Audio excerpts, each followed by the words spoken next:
बहुत से डॉक्टर्स होते हैं, मैंने देखा उनके पास में 2 मिनट का भी टाइम नहीं होता है और हिस्ट्री नहीं लेते हैं। यूजुअली होना नहीं चाहिए, बट ये बहुत इंपॉर्टेंट है और ये फर्स्ट ईयर से सिखाते हैं। और अगर उनको उस चीज़ को अगर कोई भी डॉक्टर फॉलो कर रहा तो वो सफलता उसको आराम से मिलती है। अगर ये साइनस भर जाए और ठस हो जाए या फिर इन्फेक्शन की वजह से इसमें सूजन आ जाए तो हमारी आवाज़ बिल्कुल भारी हो जाती है। अरे डॉक्टर साहब, इसमें क्या कभी सूंघने की शक्ति जो होती है वो भी कम हो जाती है, ऐसा भी होता है? नमस्कार, वंदे मातरम, जय हिंद। एक बार फिर से आपका बहुत बहुत स्वागत है तिवारी जी टॉक शो में। आज हम लेके आए हैं आपके लिए एक ऐसा टॉपिक जो हर आदमी से जुड़ा हुआ है, चाहे सर्दी हो या गर्मी। लेकिन कुछ लोगों की नाक हमेशा बहती रहती है, हमेशा जुखाम नज़ला बना रहता है और गले में बलगम। खुद तो परेशान होते ही हैं, आस पड़ोस वाले भी परेशान हो जाते हैं। तो आज साइनोसाइटिस पे बात करेंगे और हमारे साथ बात करने के लिए आज हैं हम डॉक्टर नवीन सीनियर ENT सर्जन हैं। डॉक्टर साहब, आपका बहुत बहुत स्वागत है। नमस्कार तिवारी जी। डॉक्टर साहब, सबसे पहले तो आप ये बताइए, ये साइनोसाइटिस होता क्या है और इसके होने के क्या कारण हैं? देखिए, बहुत कॉमन है। ये जो कॉमन वर्ड है जो हर आदमी ओपीडी में आके बोलता है कि डॉक्टर साहब मुझे साइनोसाइटिस हो गया है। बेसिकली हमारे स्कल में बहुत सारे साइनसेस होते हैं, उन साइनसेस की सूजन को साइनोसाइटिस बोलते हैं। तो हर आदमी ऐसे आके कहता है ओपीडी में कि डॉक्टर साहब मुझे साइनोसाइटिस हो गया है। तो साइनोसाइटिस एक बहुत ही कॉमनली यूज वर्ड है। मैं जैसे कि अब आपको एक थोड़ा सा सैम्पल्स के फॉर्म पे एक स्कल मॉडल पे दिखा देता हूँ, क्योंकि उससे आपको बहुत आसानी से और आपके सारे व्यूवर्स को और हमारे सारे व्यूवर्स को बहुत अच्छी तरह से समझ में आएगा कि साइनोसाइटिस होता क्या, साइनस होते क्या सबसे पहले, उसके बाद आएंगे। क्योंकि आपने अगर साइनस समझ लिया तो आप सारी चीज़ें अपने आप समझ जाएंगे कि है क्या ये। सो मैं एक मॉडल उठाता हूँ। मैं देख रहा था मॉडल लेके। हाँ, बिल्कुल। जैसे ये एक मॉडल है, फाइबर कार्बन का है। इसमें ये हमने इसे ब्रेक किया हुआ है इसको। तो ये जैसे आँखें यहाँ दिख रही हैं, यहाँ आँखें हैं, है ना, और ये हमारे नाक का पोर्शन है। तो अगर हमने इसको यहाँ हटाया रखा है तो इसको आपको ये जो जगह दिख रही है, ये खाली जगह, इसको साइनसेस कहते हैं। यहाँ एक साइनस इधर हुआ, एक साइनस उधर हुआ, इनको मैक्सिलरी साइनस कहते हैं। ऐसे इधर ऊपर होगा, ये फ्रंटल साइनस कहते हैं इसे। ऐसे यहाँ इथमोडल साइनसेस होते हैं। तो ये बहुत सारे साइनसेस होते हैं। इनका बहुत फ़ायदा ये है कि अगर ये अच्छी तरह से खुले हुए तो आपकी आवाज़ बहुत बेहतर आती है। किसी भी सिंगर को, या जैसे अभी हम लोग बात कर रहे हैं, हमारी आवाज़, जैसे आपकी आवाज़ है अभी बहुत साफ़ सुथरी आ रखी है, इसका मतलब आपके साइनसेस बहुत क्लियर हैं जी, है ना। अगर ये साइनस भर जाए और ठस हो जाए या फिर इन्फेक्शन की वजह से इसमें सूजन आ जाए तो हमारी आवाज़ बिल्कुल भारी हो जाती है। तो आदमी मुंह से बोलता है ना, उसके वर्ड्स में भी नाक की जो रेजोनेंस है वो ख़त्म हो जाती है। तो वो ऐसे कुछ भी जो उनके वर्ड्स होते हैं वो करके ऐसे बात करता है। इससे ये होता है कि जैसे ही पेशेंट अंदर ओपीडी में जा रहा होता है, उसके बात करने से, उससे थोड़ी देर बैठने से समझ में आ जाता है कि उनकी क्या क्या प्रॉब्लम चल रही है और कैसे। सबसे पहले मैं यही समझाना चाहूँगा कि ये होते हैं साइनसेस। अगर मैं अब इसको दूसरी एक स्कल पे बात करूँ तो ये एक पूरा स्कल है ना। तो ये पूरा ऊपर से कवर है। तो जैसे हमारी नोज़ हुई तो यहाँ साइनस हुए, कुछ साइनसेस यहाँ हुए हैं, कुछ साइनसेस ये हुए। इनके अंदर अगर इन्फेक्शन से जो सूजन आ जाए तो उसको साइनोसाइटिस बोलते हैं। ये किसी वजह से हो सकती है, इन्फेक्शन हुआ, एलर्जी हुई, या और भी कोई कारण, और बहुत सारे कारण हैं। सर ये बताइए कि ये नज़ला कुछ लोग को जो 12 महीने रहता है तो उसको क्या साइनोसाइटिस नहीं बोलेंगे? नहीं, डेफिनेटली उनको उसको साइनोसाइटिस बोलेंगे। इसी तरह से इसलिए डिवीज़न किया जाता है। जैसे किसी को 3 महीने से ज़्यादा अगर नज़ला है ना, या कुछ दिन के लिए है, तो उसको जैसे अगर हम डिफ्रेंशिएट करें तो जैसे एक्यूट साइनोसाइटिस हुआ, और जो कंटिन्यूसली जैसे आप बता रहे हैं जैसे 12 महीने हो गए तो उसे क्रोनिक साइनोसाइटिस कहेंगे।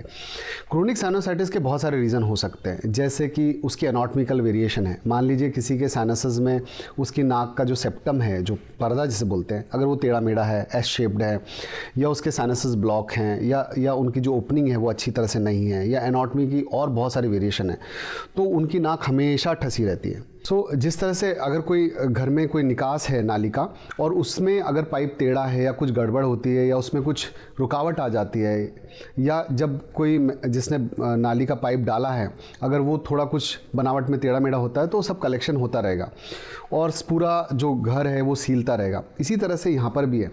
अगर जो बनावट है, जो कुदरत ने जो बनावट दी है, अगर वो बनावट थोड़ी टेढ़ी मेढ़ी हो रही है, उसकी वजह से साइनसेस भरे रहते हैं और वो क्रोनिक ही बोल सकते हैं उसको। तो क्रोनिक साइनोसाइटिस हो गया। तो एक एनाटॉमी वजह है, बहुत कॉमन। दूसरा, अगर किसी को एलर्जी है ना, किसी भी चीज़ से थोड़े से कुछ भी पॉलन एलर्जी या कुछ भी, बहुत सारे एलर्जेंट्स हैं, अगर उनमें से किसी भी एलर्जेंट से एलर्जी होती है तो वो एलर्जी उसको थ्रू आउट ईयर रहेगी। उसमें भी ऐसा रह सकता है सीजनल है ना, सीज़न के साथ साथ, तो वो हिस्ट्री में आ जाता है कि वो सीजनल है अगर वो सीज़न के साथ साथ है, या फिर पूरे साल रहता है, या कोई पर्टिकुलर टाइम है जिसमें उसको रहता है। बहुत सारे ऐसे बोलते हैं कि हमको दिसंबर नवंबर में ये प्रॉब्लम शुरू होती है और जनवरी फरवरी तक रहती है, उसके बाद ठीक हो जाती है। सो ये सीजनल हमको कंसिडर करना चाहिए। बहुतों को टेम्परेचर के हिसाब से भी हो सकता है ना, वो अलग है, तो वो ऑटोनोमिक नर्वस सिस्टम पे काम कर रहा होता है ना।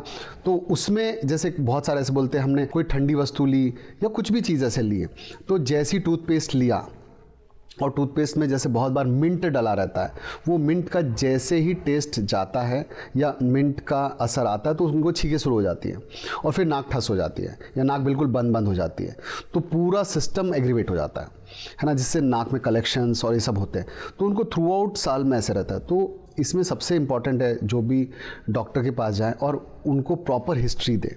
हिस्ट्री से डॉक्टर समझ पाएंगे कि उनको वो कहाँ पर प्रॉब्लम में है और क्या कारण है जो उनको थ्रू आउट ईयर में साइनोसाइटिस की जैसे कंप्लेन रहती है या नाक बंद रहती है या और वजह जो भी हैं, वो इसी तरह से डिफ्रेंशिएट की जाती है। तो सीजनल हो सकती है, बहुत इंपॉर्टेंट है। अब मेडिसिन में सबसे इंपॉर्टेंट है हिस्ट्री एंड हिस्ट्री। बहुत से डॉक्टर्स होते हैं, मैंने देखा उनके पास में 2 मिनट का भी टाइम नहीं होता है और हिस्ट्री नहीं लेते हैं, तो ये गैप रहता है। यूजुअली होना नहीं चाहिए, बट ये बहुत इंपॉर्टेंट है और ये फर्स्ट ईयर से सिखाते हैं, और अगर उनको उस चीज़ को अगर कोई भी डॉक्टर फॉलो कर रहा तो वो सफलता उसको आराम से मिलती है। अब 100 पेशेंट से 200 पेशेंट की ओपीडी जो भी है मुझे सर कभी ना कभी लगता है कि हाँ कंप्रोमाइज़ किया। यूजुअली जैसे मैं अपने केस में बोलूँ तो मैं सुनता ही हूँ, चाहे बहुत लंबी लाइन हो मैं सुनता हूँ, क्योंकि उसमें से ही हमारे आधे आंसर्स निकल जाते हैं और आप सुनोगे तो आप उसका बेटर तरह से ट्रीटमेंट कर पाओगे। और कहीं ना कहीं आप सुनते रहोगे तो आपको कहीं ना कहीं से उनके क्लिक जैसे होते हैं ना, कुछ पॉइंट्स होते हैं वो आपको मिल जाते हैं, वो कनेक्ट्स मिल जाते हैं, क्लूज मिल जाते हैं, और जिससे आप ट्रीटमेंट आप बेहतर तरीके से उनको मदद कर सकते हैं। और बेसिकली वो हर पेशेंट या हर इंसान थोड़ा सा दुखी होकर तभी डॉक्टर के पास आ रहा होता है, और उसी कंडीशंस में अगर हम नहीं सुने तो मुझे लगता नहीं कि हम बेहतर इलाज कर सकते हैं। तो बहुत इंपॉर्टेंट है। So history is very important. अच्छा, दूसरा आपने जो कहा कि ये एनाटॉमी मतलब बनावट में जब कहीं ना कहीं कुछ चेंजेस आ जाते हैं, तो ये क्या पैदाइशी रहते हैं कुछ लोगों को या बाद में भी हो सकते हैं? अगर बाद में होते हैं तो किन कारण से बाद में हो सकते हैं वो बताइए। देखिए, आप सही कह रहे हैं कि इसमें बहुत सारे वेरिएशन आते हैं। जैसे मैंने अभी थोड़ी देर पहले भी बताया कि ये जो भी एनाटॉमिकल जो चेंजेस हैं या एनाटॉमी पहले से, तो कई बार आपने देखा हो तो कंजेनाइटल कोई प्रॉब्लम है, आपने सुन रखा हो ये वर्ड कंजेनाइटल का मतलब होता है कि पैदाइशी प्रॉब्लम है, बाई बर्थ है। बाई बर्थ में हम ये देखते हैं कि जैसे उसके साइनसेस थोड़े से टेढ़े, जैसे मैं अभी एक वो एग्जाम्पल, जैसे मैं अभी सैम्पल में जो ये है, जैसे मान लीजिए कि कोई थोड़ा सा डिफेक्ट है, जैसे बाई बर्थ कुछ हुआ है, स्कल में थोड़े चेंजेस आ गए हैं, है ना। सो चेंजेस में कोई पोर्शन थोड़ा छोटा रह गया, है ना, या कुछ और प्रॉब्लम आ गई, या स्कल बड़ा हो गया, या हार्ट कुछ भी, और बहुत सारी सीरीज ऑफ डिसीजेज है, उसकी वजह से कंजेनिटल प्रॉब्लम हो सकती है। So first is congenital. वो कंजेनिटल बहुत बार बढ़ते बहुत अच्छा ऐसा रूप ले लेती हैं जिसमें जो भी पेशेंट रहता है वो आगे उम्र तक इसी सर्कल में घूमता रहता है। सो ये भी अगेन द हिस्ट्री, फिर से वही मैं बात आता हूँ कि आप पहले सुनिए, उनके पेरेंट्स से लीजिए कि कब से है ये, तो ये आपको उससे पता चल जाएगा।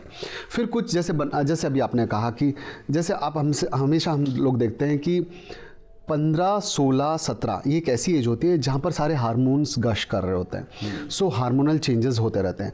उस समय सारे जो सिस्टम है हमारा बॉडी का सिस्टम, उसमें भी यही होता है कि सारे जो फैक्टर्स होते हैं, जैसे मान लो किसी को एलर्जी की थोड़ी सी प्रॉब्लम होगी तो उस समय उस 13 या 14 वो भी एग्रीवेट होगी।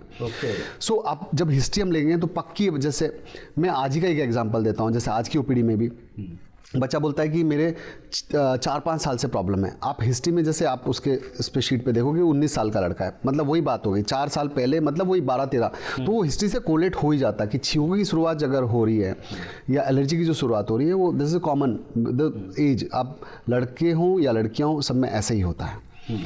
सो it's very simple to calculate, है ना। सो वहाँ से शुरू हो जाता है 13, 14, 15, तो आप वो हिस्ट्री में जैसे आप बता रहे हैं, और वो भी एक वजह हो सकती है तो वो भी हमको रूल आउट करनी है।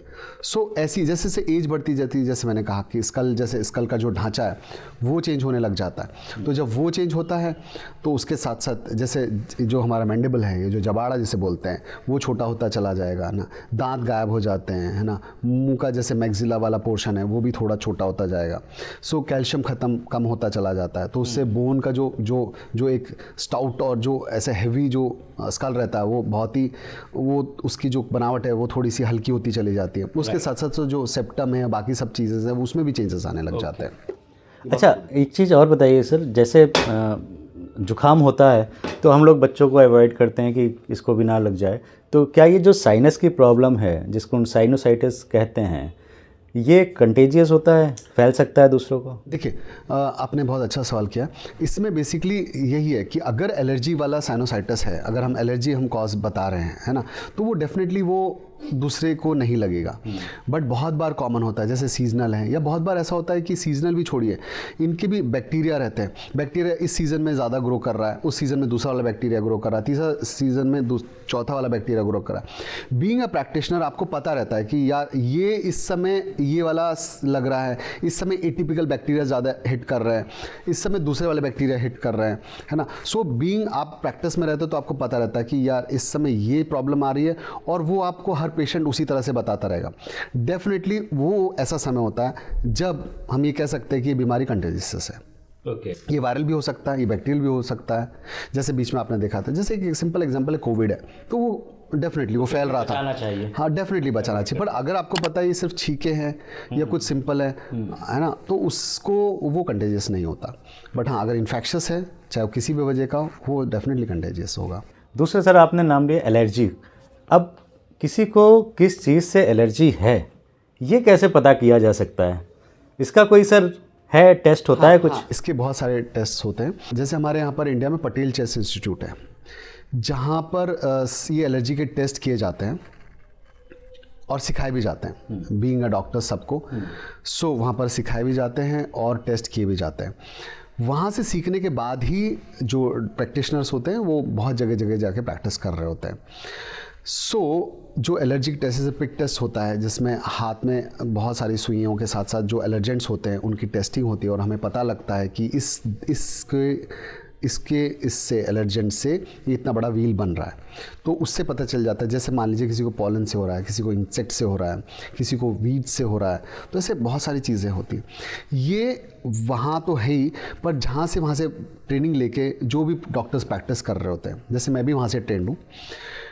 सो वो मतलब मैं लैब्स पूछ रहा हूँ, तो लैब्स हैं सर नियर बाई, लैब्स जो होती हैं? मैं आता हूँ उन पर। लैब्स वाली चीज़ें आप ठीक पूछ रहे हो, बट वो लैब्स वाला अलग है, वो ब्लड से होता है। अच्छा। वो ब्लड लेके फिर उसमें बहुत सारे जैसे एंटीजेंस के साथ रिएक्शन करके, एंटीबॉडी एंटीजन के रिएक्शन करके वो फिर देखते हैं कि किससे बैंड विड्थ आ रही है, जो भी है। राइट।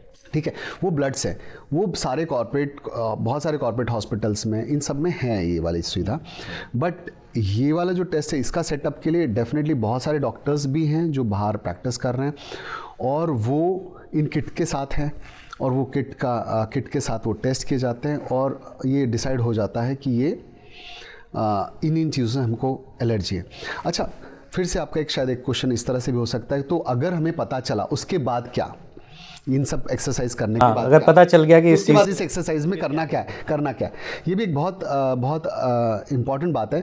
क्योंकि देखिए, ये उसी तरह से है जैसे मैंने अभी आपको एग्जांपल बताया था कि जैसे 14 साल 13 साल या 14-15 साल से स्टार्ट होती है एलर्जी बेसिकली उस ग्रोइंग फेज़ में, और वो बढ़ती चली जाती है। उसी तरह से मतलब वो थोड़ा सा एक छोटा सा एलर्जेंट्स होगा जो एग्रीवेट हो रहा है, और फिर बाद में सीवियरिटी बढ़ती जाती है।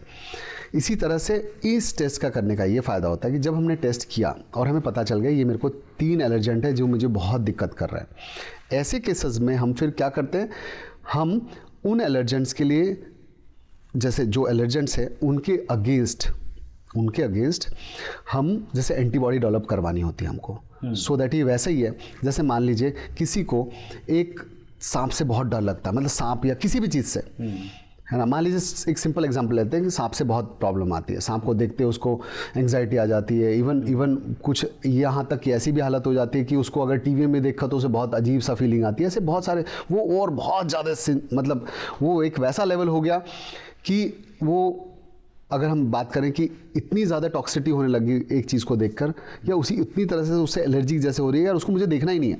इसी तरह से बॉडी रिस्पॉन्स कर रही होती है, बॉडी भी इसी तरह से रिस्पॉन्ड कर रही होती है कि वो जो एलर्जेंट्स है उसको देख, जो भी हमारी बॉडी में, जैसे मान लीजिए एक सिंपल सा एग्जाम्पल, पॉलन से मेरे को जब भी देखो, मैं जब भी बाहर जाता हूँ या कुछ होता है, मेरे को छींकें स्टार्ट हो जाती है, हो जाता है, इस तरह से चल रहा होता है। तो उस प्रक्रिया में करते क्या है, उसमें ये करते हैं कि वो जो आपके टेस्ट है उसके लिए वहाँ पर जो सीरम तैयार होता है ना, जो एंटी जो जैसे वो एंटीजन की डोज और एंटीबॉडीज़ की डोज स्मॉल उसके हिसाब से क्रिएट करते चले जाते हैं। अच्छा, वो उसको फिर धीरे धीरे नेक्स्ट टाइम जब आप जाते हो ओपीडी में या नेक्स्ट टाइम तो वो इंजेक्ट करते रहते हैं, सो दैट वो उसी तरह से, जैसे आपने पहले एक जैसे स्नेक है, स्नेक को बहुत डर है तो उसको पहले छोटा सा कुछ ऐसे केचुआ दिखाया, उसको पकड़ने के लिए बोला, फिर एक छोटा सा सांप का और बच्चा दिखाया, या पहले उसकी कांचली दिखाई, उसको डर को दूर करना है, और करते करते फाइनली जब बड़ा और फाइनली जब आप पूरी फुल डोज दे रहे होते हो तो तब वो एलर्जी से ज़्यादा कोई रिस्पॉन्स होता नहीं कि ठीक है ये तो मतलब बॉडी में इसके अगेंस्ट एंटीबॉडी बन गए हैं तो अब कोई प्रॉब्लम नहीं है। सो एंटीजन की छोटी छोटी डोज करके हिसाब से बढ़ाते चले जाते हैं एंड वो इंजेक्ट करते हैं और उसके हिसाब से फिर उसकी रिस्पॉन्सेज देखते चले जाते हैं। अच्छा डॉक्टर साहब, इसमें क्या कभी सूंघने की शक्ति जो होती है वो भी कम हो जाती है, ऐसा भी होता है? हाँ, आपने ये बिल्कुल सही प्रश्न किया है। इसमें ऐसा होता है कि जैसे अभी हमारी बात चल रही थी, अगर नाक बहुत भरी हुई है ना, नाक बिल्कुल बहुत भरी हुई है, जो मलगम है उससे भरी हुई है, तो बेसिकली हमारे जो नाक के जो फाइबर्स होते हैं जिसमें से स्मेल पास होती है, वो क्रिब्रिफॉर्म प्लेट होती है, प्लेट के वहाँ से फाइबर्स निकल रहे होते हैं।